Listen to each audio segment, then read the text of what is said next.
De France, le plaisir que j'ai de recevoir tant nos amis haïtiens que nos amis de la Martinique, de la Chambre de commerce et d'industrie de Martinique, de la Chambre d'agriculture de Martinique, les hommes d'affaires également qui viennent de ce territoire français qui nous est si cher.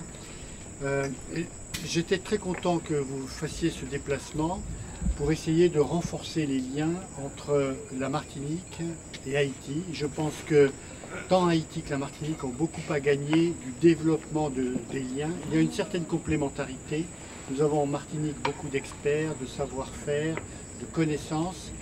Haïti est un pays qui offre des ressources naturelles importantes, une main-d'œuvre qui est très travailleuse, qui est très vaillante, des terres qui sont fertiles, des besoins immenses dans tous les domaines.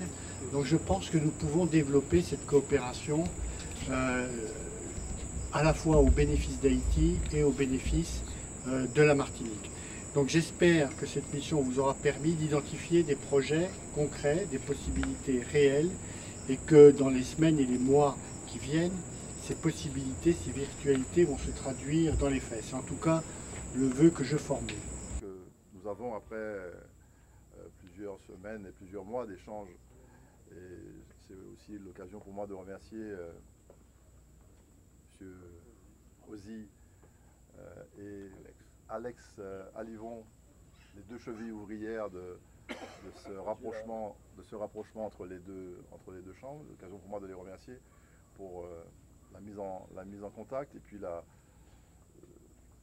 façon qu'ils ont eu tous les deux de nous amener à ces échanges entre Martinique et Haïti.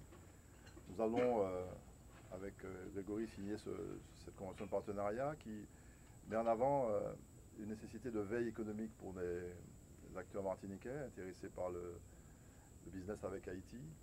Nous allons, grâce au concours de la Chambre franco-haïtienne, recruter un collaborateur qui sera installé en Haïti, qui fera le lien avec la Martinique et qui fera connaître aux acteurs martiniquais les potentialités d'affaires, les potentialités d'échanges commerciaux, financiers et économiques entre notre île et votre pays. Je voudrais vraiment insister sur cet aspect gagnant-gagnant, la volonté que nous avons d'avoir des échanges équilibrés et réciproques.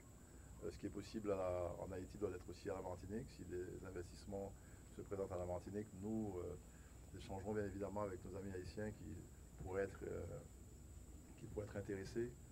Et nous avons, avec Grégory, insisté sur la formation, parce que nous pensons que le capital humain, c'est un élément indispensable au développement économique. Et l'idée, c'est de mettre en commun nos possibilités de formation.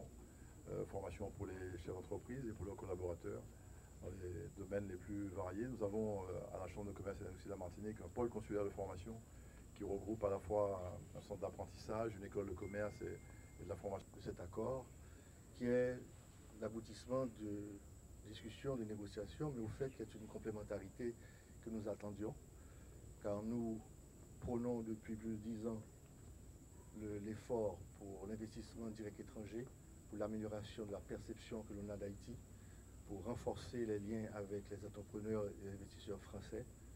Pour nous, le développement économique passe non seulement par l'aide, mais passe surtout par la création d'emplois et de richesses dans le pays. Et nous pensons que cet accord est le tremplin qu'il faut pour que nos deux institutions puissent travailler dans ce sens, dans une relation gagnant-gagnante, et permettre aux investisseurs martiniquais de connaître les opportunités réelles qu'il y a en Haïti et notre travail au niveau du Conseil et les membres qui m'accompagnent ce soir, c'est d'accompagner ces investisseurs pour obtenir les meilleures conditions et les mettre dans le meilleur cadre de travail pour la création d'emplois. C'est un souhait et aujourd'hui c'est une réalité. Nous allons acter ceci. Nous avons prévu d'engager quelqu'un rapidement pour mettre tout ceci en musique et dès le mois de janvier 2019 prendre un nouveau départ. Nous avons quand même la foire franco-haïtienne qui aura lieu au mois de mai. Et ça va être aussi un train dans la visibilité que l'on donne aux entreprises étrangères et aux entreprises françaises établies en Haïti.